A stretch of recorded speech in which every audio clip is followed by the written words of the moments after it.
Hey everybody, it's Lauren Brown, also known as Raggedyroyal on Instagram, Twitter, TikTok, and YouTube. And today we're doing a running Q&A. I just filmed my runner's journey, how I became a runner video, so go check that video out to see more about my journey and like what I feel like you need to become a runner, what I need to become a runner. And I just posted my half marathon vlog, so if you want to see race day in action, go check that out. But I have questions from you all off of my Instagram story to answer about running. For a little bit of background though, I've been running since May 2022, so about 7 months. I've done 12 races in that time.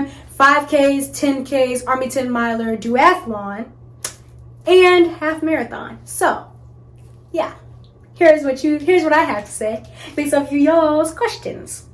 First, do your knees hurt? I used to be an athlete, but I cannot run for fun. Two-parter. One, do my knees hurt?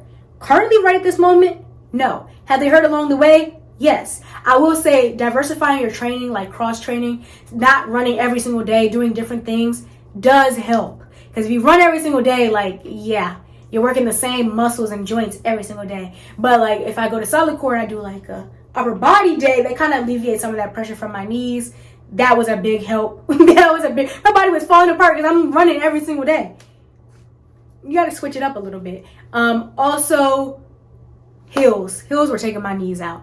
But when you run hills, lean forward to run up the hill, lean back to run down the hill. When I learned that was a game changer. So yeah, they've hurt along the way, but not chronically and not for a long enough time that I'm like, my knees.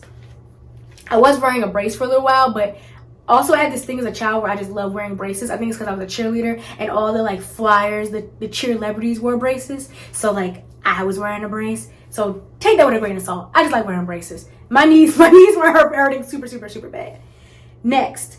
Oh, I used to be an athlete, but I cannot run for fun. I don't run for fun. I'm not that relationship. I'm not that grown yet. I'm not that relationship to run for fun. I run for medals. I run for medals. I run races. I'm not running for fun yet. Not yet. I'm working on it. Next. How do you keep at it during a bad mental health day and week? So, my mental health is really, really tied to my productivity. So if I have on my schedule that I need to do a run, it's only gonna make me feel worse if I don't get the run done. Also, I'll say this. I feel like running has helped my mental health overall. Probably one, because I'm outside touching grass for real. Like I have no time to be on my phone looking at foolishness because I'm outside running and walking. So that's a big help. Also, I feel like walks have done wonders for my mental health. Even if I feel that I can't do a run, like say I have 6 miles to do today, I can't run the 6 miles, I can walk it. And honestly, walking has helped so much. Because when I have too many thoughts, you know what I do? I go for a run. If I think too much, I go for a run. First of all, moving your body helps your brain feel better. I know. Nobody wants to hear it, but it's the truth. Moving your body helps your brain feel better. Also, going outside, getting some fresh air, feeling the sun on me. I'm a Leo. I'm a big cat. I love the sun. I love the sun. Feeling the sun on me, that helps. So, yeah. And I have a bad mental health day a week. I mean, of course, it's hard because it's like nobody wants to get up and run. But once you do it, it does help a lot. Next, any hip issues? No. What do you need to start? Any tips on how to get started? So, I just made a video all about that in the run journey, how I became a runner video, and I can talk about the training, the materials, and racing. So go check that video out. But the only thing I'd say that you really, really need outside of like sunscreen, water, food for fuel, run shoes. You need run shoes. Everything else, but you need run shoes, for real. The best and worst part about it. The best part of my run journey is the medals and the accomplishment. Also just how much stronger I am. I'm really strong, for real.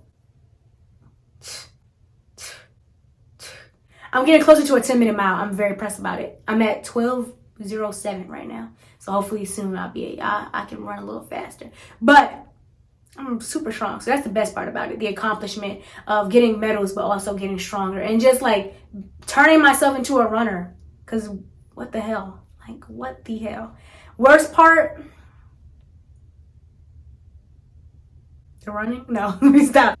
I don't have a worst part. Part of me wants to say like the sacrifice that I have to make. Because I ran over 100 hours. I've done 2,500 minutes of solid core classes. So it's like a lot of time. It's a big time commitment. But I wouldn't say that's the worst part because it's like the value of what I'm getting for the sacrifice of time is, I don't know. Maybe the worst part is the running. Next, when did you start? I started running in May, and I'll give you the exact date. I started running on May 23rd, 2022. Today is December 18th, 2022. So, that was 6 months ago, almost. Have you been an athlete or are you training yourself to be? I have been an athlete. I cheered for a very long time. I'm training myself to be a runner. So just a different type of athlete. But I've always been athletic. I've done a lot of the sports when I was younger. All of them. But right now, I'm training myself to be a runner. I've never been a runner. Did you have breathing or stamina issues at first? I want to run, but I'm asthmatic. Here's the thing. I've never been asthmatic. So I'm not going to say that I'm speaking on this with authority for the asthmatic community.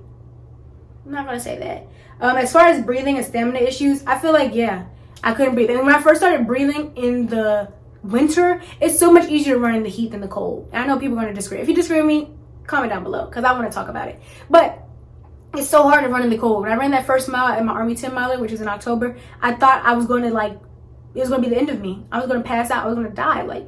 Because it's so cold. So yeah, breathing issues when it came to the cold. It's kind of like I had to learn to run all over again. That's how hard it was to learn how to run in the cold. Because I just could not breathe. But yeah, of course I had stamina issues at first. And that's why I run and walk. I have never ran a race all the way through.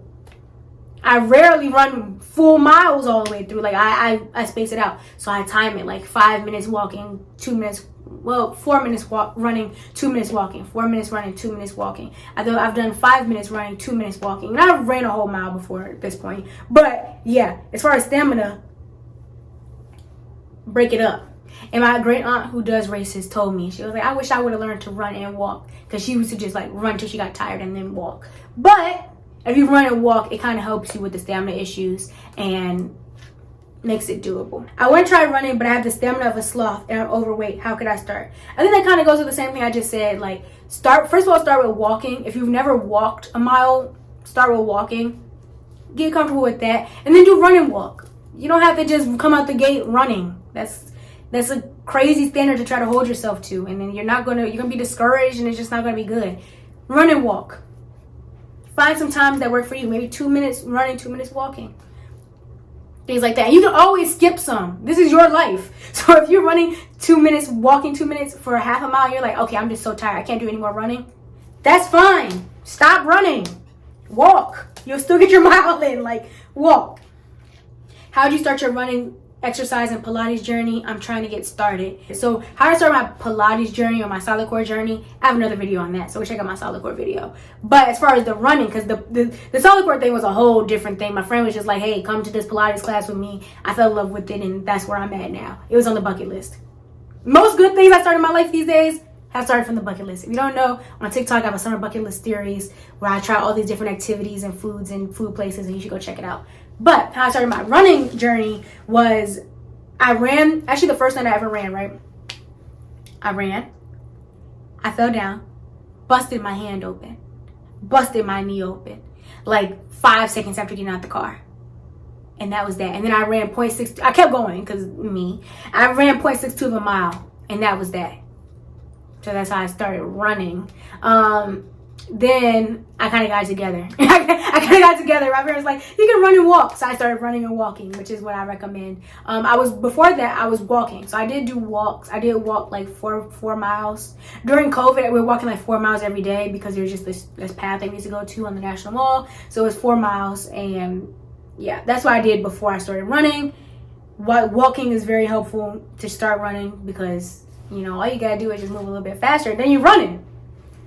I'm just saying. What made you want to start running? What made you want to start doing runs and marathon events? So at the beginning of 2022, I was like, hey, I want to run a marathon because I just have this thing where I can do anything once. And I was like, well, why not? My parents do marathons. My dad's done triathlons. Why would I not just try this at least one time in my life? I just graduated college. Well, I was about to graduate college. I graduated in May. So I'm like, this should be great. We can get strong. We can do it. Got a car accident. Could not start till later. I started in May, but that's what made me want to do it. I was just like, I want to achieve it. And the way I started doing races that weren't the marathon, because I haven't ran the marathon yet, I only ran a half marathon. Not only, Let me not downplay it. I ran a half marathon. Yeah. But the races along the way, I just felt like I couldn't run for 6 months to the big race, and not have any achievements along the way. Like, that's just not me. I know some people train like that. Like, they don't run any races. They just run, and then do one big race. That wasn't going to be me. I knew it. So I signed up for a 5K, and after the 5K, I was like, let me do another 5K because I want to do a 10K next month. And then I was doing 5K, 10K, 5K, 10K. I did the duathlon. I don't know how I found the duathlon, to be honest with you. Maybe I saw an email or I saw it somewhere. And I was like, I just bought a bike. So then I decided to do duathlon. My mom was like, let's do the Army 10 miler. I've never done the Army 10 miler, but they've been doing it for forever. Her, my aunt, my dad. So let's do the Army 10 miler. So we did the Army 10 miler. And then it was time for the half marathon. So that's how I got into it. You get abdominal cramps often when you run long distance. Not often because I train my core and solid core. I feel like my core is stronger than before, but still somewhat. But in the beginning, yes. Like, my stomach used to be hurting. That's when you run real fast. That's how you know you ran fast when you're abdominal, because you moving it, you using it. Because you really got to tap into your arms, your upper body, and your abs when your legs get tired. Because you're like, hold up, I got to get home. So you got to really tap into them other muscles. But yeah, in the beginning, yes, my stomach would be like so bad after a race. What was the hardest part about starting your journey? The hardest part about starting my journey was resting. Because I was not a person who was sleeping before. I mean, I wasn't sleeping at all. Not just like I wasn't resting my legs, like I was not sleeping. And I realized I couldn't do that because I need to get up in time to run. And then I can't just only run. I have a job, you know what I mean? Like, I have a life. So I can't just get up with just enough time before the sun goes down to run and then have no time to do anything else because I spend all my time running. So getting the time management and the run, because at one point I was like, I'm just running because I can't get anything else done because the way I'm sleeping. So resting, time management, and also like realizing that you cannot fast past this. Like, running every day is not necessarily going to make you faster because you're not giving any time for your muscles to repair. And I wasn't used to that because I'm used to like having a goal, working at it, achieving. Next goal. Next goal, working at it. But running is not like that. Like, it's really a long game for real. So figuring out how to do that, how to be okay with that and going with the long game and not trying to rush it and trying to, run. Because I wasn't getting that fast. Like, I was really trying, like, oh, I got it. And that's not how running works. So that was the hardest part, accepting that and getting okay with that and learning to, deal with that. Would you want to do the Chicago Marathon next year? It just happened this weekend. So when I got these questions, I think it was a couple months ago. Maybe. I don't know. It depends. I have to run a marathon this year in 2023. So let's see. I want to run my first marathon in DC. And then after that, maybe I'll run a marathon somewhere else. But I just want to run my first marathon in DC because it's like, that's where I started running. And I want to have that under my belt. But after that, like, all the older people that I know who run marathons always tell me, like, go to different cities to run marathons because, like, running in a city is, like, a great way to see the city. And, I love running with a good view. I love the Army 10 miler because it runs through D.C. and you get to see, like, all the views and run across the bridges to Virginia that I can drive on all the time. So, yeah, maybe I'll do another city. I don't know. I would not do it if it's cold, though, because Chicago gets super cold. I'm not playing that. But, yeah. But thank you so much for watching this video. If you have any other questions, let me know down below. If you heard anything interesting that you want to comment on, I love comments. Let me know. Go check out my other video where I talked about my journey of becoming a runner and those sorts of things. Check out my TikTok. That's where I post a lot of race day in the life videos that I have recorded. Check me out on Instagram for all these sorts of updates. Also makeup, which is what I usually do. So yeah, and hit subscribe. I make a lot of different type of content. Now I make runner content. Who would have thought? Like, when I say me and my parents laugh about this, but like, yeah, who would have thought? I make runners content, piercing content, being an influencer content, makeup content, all the sorts. Check it all out. Please subscribe and stay a while. Give this video a like, and I'll see you in the next video. Bye.